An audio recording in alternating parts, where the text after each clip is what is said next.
This is DD India. You're watching the Defense Dynamics, and I'm Danveer Singh from New Delhi.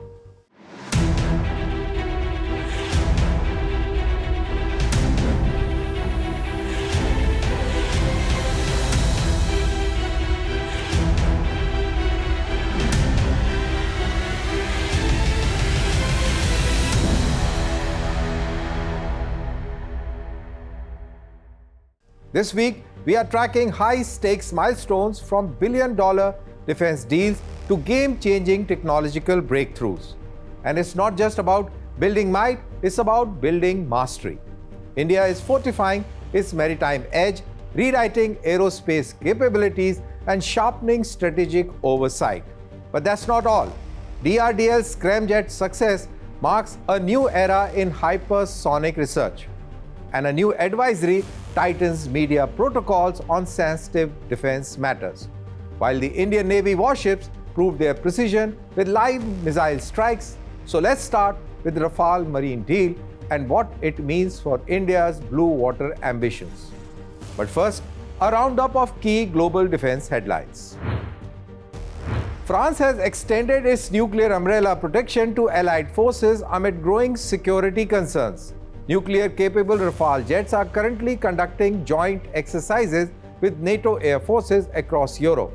The move highlights France's commitment to strengthening collective defense under NATO. The US Space Force is developing a new gateway to access legacy and commercial space data. Virginia-based company Raft has secured a $2.9 million contract to build the API system. The platform aims to boost data interoperability for intelligence and surveillance missions.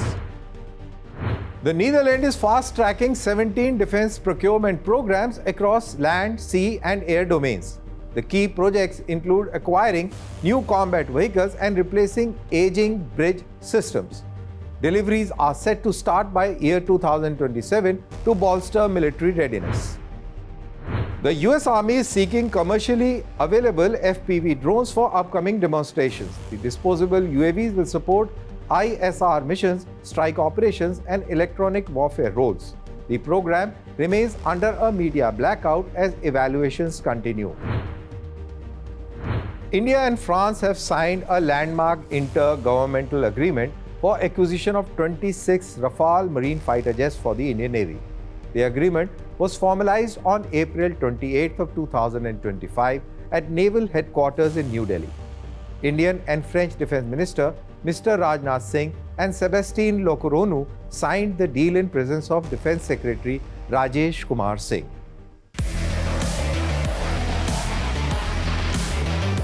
The acquisition includes 22 single-seat Rafale M fighters and 4 twin-seat Rafale B trainers to be deployed both ashore and on board India's aircraft carriers.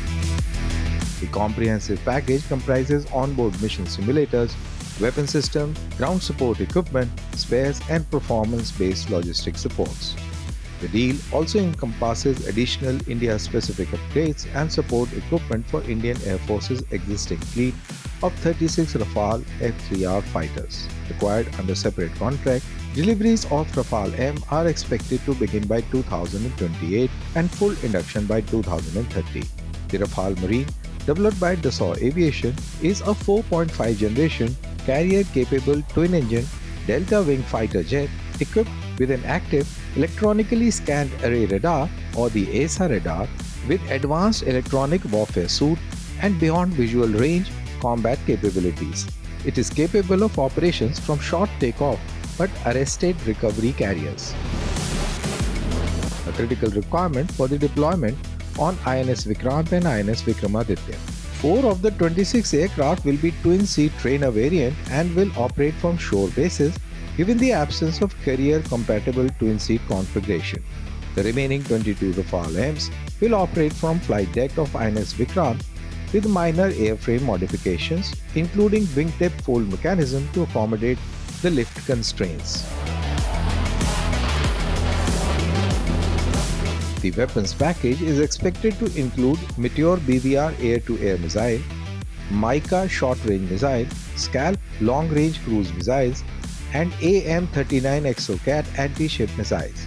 indigenous integration of weapons like the Astra Mach 1 and Mach 2 air-to-air missiles, the Rudram 2 anti-radiation missile and NASM MR anti-ship missile is also being explored.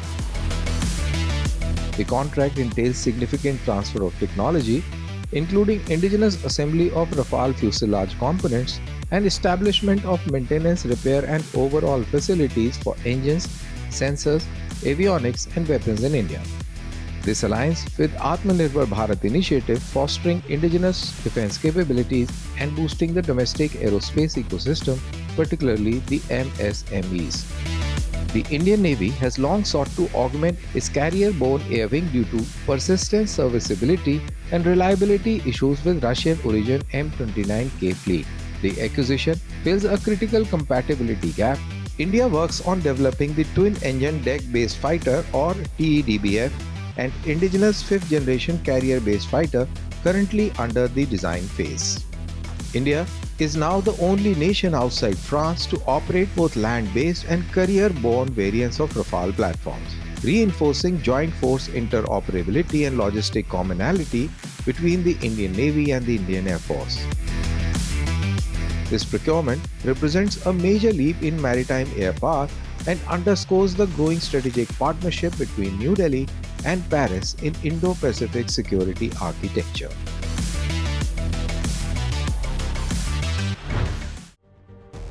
In a major leap for India's defense capabilities, the Defense Research and Development Laboratory, the DRDL, has achieved a crucial breakthrough in hypersonic weapon technology. A long-duration Scramjet test has been successfully conducted, marking a pivotal step towards future hypersonic cruise missile development. Here is the full story.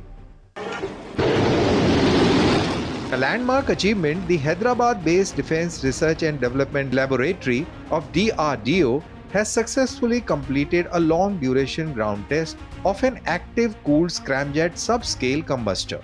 The combustor was tested for over 1,000 seconds at the newly commissioned state-of-the-art Scramjet Connect test facility in Hyderabad, a significant step forward from the earlier 120-second test conducted this year. The hypersonic cruise missiles, powered by air-breathing engines, can travel at speeds exceeding 5 times of the speed of sound, that's over 6,100 kilometers per hour. The successful Scramjet test validates both design of long-duration combustor and the capabilities of the test facility itself. This breakthrough is the result of seamless collaboration between DRDO labs, industry partners and academia, setting a strong foundation for India's hypersonic cruise missile program. India's Defense Minister Mr. Rajnath Singh hailed this achievement, calling it an reflection of the government's strong commitment to mastering critical hypersonic technologies. The DRDO chairman, Dr. Samir V. Kamath, also congratulated the team, applauding the demonstration of supersonic combustion over an unprecedented 1,000 seconds duration, a true testament to cutting-edge innovation in India's strategic capabilities. With Pakistan struggling to keep pace and China investing heavily in hypersonics, India's success places it firmly on global hypersonic map.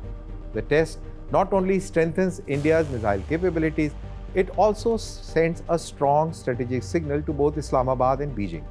Made in India hypersonic technology will become a game changer for India's deterrence and rapid strike capability in future conflicts. India has test-fired a scramjet engine for 1,000 seconds. So what are the salient points that one can derive out of this test? So let's try and understand that with the help of this graphic representation. India's hypersonic breakthrough, it's a long-duration scramjet test successfully conducted for 1,000 seconds, as I just mentioned in the opening of it. And the speed matters, definitely it does matter. It can achieve a speed of Mach 5, which means over 6,100 kilometers per hour, thus reducing reaction time to the enemy drastically. It's a next generation deterrence against Pakistan and China. Needless to say, these are the two major adversaries that India faces. Hypersonic cruise missiles can penetrate advanced air defense systems available with these two countries. It's a challenge to the Chinese hypersonic dominance. China already is operationalizing ZF hypersonic missile system. So it's a challenge to this system because this system can counter whenever it develops into a missile. India will have an edge over Pakistan missile program because Pakistan lags behind very seriously when it comes to hypersonic, and they don't have any hypersonic missile. Being a made in India scramjet technology, it strengthens indigenous defense manufacturing and also gives a great strategic strength to the country. Future-ready hypersonic arsenal development has begun. India is positioning itself for strategic superiority in whole of the region. So let's try and understand all that with the help of a map. Now this scramjet engine that has tested itself for 1000 seconds, what does it imply when it comes to a missile proper? Whenever it is made, whenever it manifests itself into the armed forces, how will it look like as far as range is concerned, and how it is a strategic game changer? To understand that, let's go over to this map. We have India in the center, and we have taken points like Jodhpur. If it is fired from Jodhpur, it can go right up to, say, Ras Al Khaimah, and this is the arc covering a part of Oman and whole of Afghanistan and a bit of Iran. So if it is from Jodhpur, if it is from Leh, then Central Asian republics, including Kazakhstan and a large part of the Tibetan region, can be covered when fired from Leh. And similarly, if we fire it from Dibrugarh, complete of Tibet, and it goes right up to Wuhan, so it's quite a reach of this missile. And if it is fired from Chennai, it covers a huge area of the Indian Ocean region. So this is how this particular missile is going to make an impact. And interestingly, when it comes to Pakistan, whole of the Pakistan is covered in this range. And just as this slide points out that the max time of flight is 16.5 minutes, so Pakistan falls quite short, especially the strategic target. So basically speaking, a hypersonic missile, when fired on targets in Pakistan, will reach in less than 10 minutes. And such is the story that is going to be against the Chinese tactical targets. So this is why it is a very big game changer, and that is why it places India in a very strategically strong position once this missile takes its form. Now, hypersonic missile is being developed, but we already have a supersonic missile, BrahMos. It has got a max range, extended range up to 900 kilometers. So when it is fired, when it is going to be fired from the tactical positions, where all it can reach, I'll explain to you with the help of this map.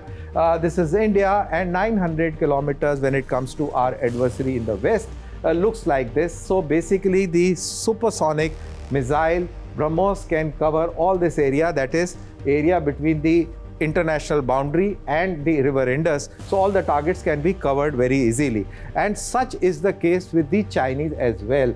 All the tactical targets within the range of 900 kilometers can be covered by this supersonic BrahMos cruise missile, which we already have in our arsenal in adequate numbers. India's maritime muscle has flexed once again. In a powerful show of strength and precision, Indian naval warships carried out multiple successful anti-ship missile firing. The Navy says the drill reaffirms its long-range offensive strike capabilities, proving that when it comes to defending our seas, India will stand combat ready, credible and future ready. Here's more.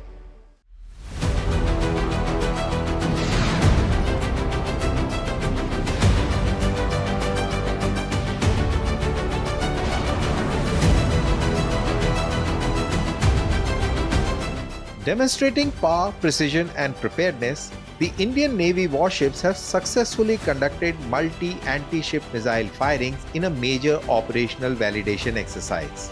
According to the Navy spokesperson, the firings were aimed at revalidating the readiness of platforms, weapon systems and crew for delivering long-range precision offensive strikes anytime, anywhere, anyhow.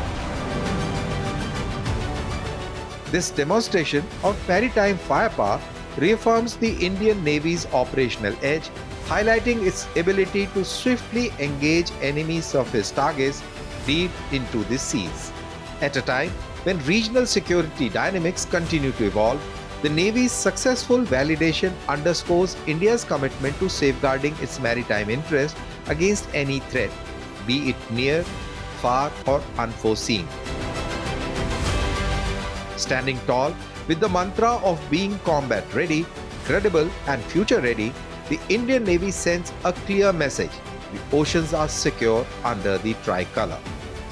Precision at sea, far in every strike, the Indian Navy continues to sail ahead, ensuring the India's maritime dominance remains unquestioned.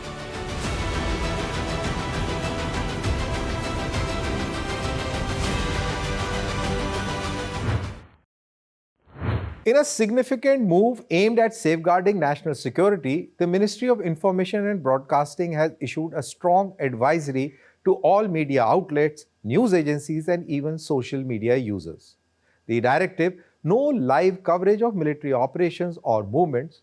So here is more on this report.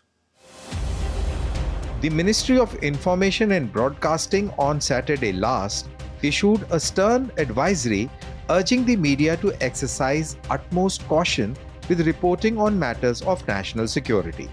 The guidelines apply not just to the television broadcasters but also to the digital platforms, news agencies, and social media users, asking all of them to strictly avoid live coverage of military movements or ongoing operations. In its statement, the government emphasized that any real-time visuals, live reporting from sensitive areas, or source-based claims about military actions could pose serious risks, potentially aiding hostile elements, putting both missions and personnel in jeopardy. The advisory reinforces the need for responsible journalism, reminding all platforms to adhere to existing laws and regulations while covering defense and security related matters. The message is clear: in face of national security concerns, discretion isn't just advisable, it is essential. On this matter, I am in conversation with Captain Amrit K. She has been with the military, of course, and also has been with the media. No better person than her to explain the nuances involved. So, Captain Amrit, firstly, I want to know what is the compulsion with the media houses in private sector that they are forced to violate these basic norms and compromise the security of our soldiers and the operations. Jai Hind, sir. Thank you for having me on your show. I am an ardent viewer, and before we proceed with the discussion at hand, I would like to pay my homage to the families of the victims of this terrible attack which took place in Pahalgam. I think it's a wake-up call for our nation per se. And coming back to the discussion, so I think media, or for that matter, let me start like this, that our democracy, the beauty of our democracy is that it gives us something called the right to speech. And media is a very big example of this right that we all practice on a daily basis. I would say moving in the wrong direction is when they are compromising the national security. They don't realize that with their live coverage of certain situations that are occurring, it is not just helping the hostile elements, but it is having extreme adverse consequences also attached to it. So we saw in the 26/11 attack in Taj, we had seen during the Kandahar hijack that had taken place. At that time, it was an extreme, totally live coverage was being done. And how can I forget the Kargil war? So you yourself are aware, I'm sure aware of this more than I am. It was live, the live coverage of Kargil war was being streamed on TVs. So that actually helped our adversaries. So in the same manner, currently we are literally at war with our neighbor. And as a nation, we need to stand together, whether it is as an individual, as a media house, or any other role that we can look at. I think we all need to act with restraint. We all need to know, yes, our rights, are very important, but I think there is nothing above your nation, and this aspect of national security is largely at the hands of our media houses as well. So they should not get into the game of TRPs and who broke the news first. I think they need to review before they live stream any information or news online or on TV. So I think yes, the media houses play a very important role, and like you said, they are definitely compromising the national security in a major way. So this advisory to this effect, never too late. I think it's a most important step that government has taken, much needed at this hour. Yeah, absolutely got that. So this is an issue with the media houses. The TRP battle is there, and in one-upmanship, they definitely sometimes, and majority of the time, so to say, they cross the line.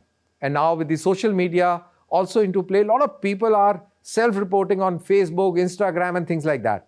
So what do you say to these kind of enthusiasts about military operations and need for secrecy? Absolutely, sir. Social media has, I think in the past 10 years, and for that matter, ever since the digitization has been literally completed in our country, every single person on India's land, I believe, has an Android phone minimum, and they definitely have the apps called Instagram and YouTube. And the feature of live streaming that these apps have developed and that they have provided to their users, in many ways it's pretty nice. They are able to cover a lot of important things happening around the the world, and wherever they are currently at that moment. But sometimes what they cover and what they post becomes an extreme matter of concern, because people are in just a rush. Like we spoke about the TRP and one up kind of a situation in media houses. I think it is no less in the common people as well. Everybody who clicks a picture or a video, I think for them it's a matter of they think they are doing a favor to the nation in some ways by posting those things, trying to make aware of the situation, but they don't realize how those pictures can cause harm, not just to the security of the nation, but also to the individuals who are opening that particular video, or that, so there is no advisory, there is no disclaimer that they put before putting that video. And I also know of many people who hardly watch the video complete. I mean, just half the video seen, and they just are in a rush to forward to as many groups and as many individuals that they can at that moment. So I think that is a very, very essential aspect of discussion, because as an individual, as an Indian, if I may say, my nation's security should be prime, and my nation and the people of my nation should definitely come before anything else. So whenever they are trying to live stream, whenever the people are trying to post a video shot just a few moments ago, and they feel that they are doing a favor to the nation or to the security people, but I think it's otherwise. They are compromising the national security in a way they don't even realize. So yes, I really would like to appeal to my nation, to the people of our nation, that please, restraint should be the word, I think, which we all need to understand. Please do not make a video and just post it thinking that you're doing any favor to anybody. Please, you need to know where to put an advisory, how to go about posting a certain video with that kind of a sensitivity, and the privacy of the victims, the privacy of the person whom you're recording, the privacy of the person whom you are actually posting out there without his consent, I think is another aspect to this. Social media is there for fun also. Yes, we have some good times also on social media, but not at the cost of our nation and the nation's security. Yeah, absolutely couldn't agree more on that. But there is one more dimension, Amrit, when you look at it. There are anti-national elements and fraudsters who are trying to fish in the opportune times. And I believe there are a lot of links on WhatsApp messages floating around wherein they are seeking some monetary benefit and help. So to that effect, there is an advisory that has gone across. People have been warned against fake news. So what's your message to the citizens at large? Yes, sir. Yes, sir. Sir, I think that over the years, digital scams have actually become very, very pertinent in our country, and many people, many women, many men, especially retired people, have become victim to such kind of scams wherein their money was taken away from them right in front of their eyes by the click of a button. So such kind of scams had become a rage in the recent past, and I think it's still going on. So much so, including something called the digital arrest sort of issues that we had heard of.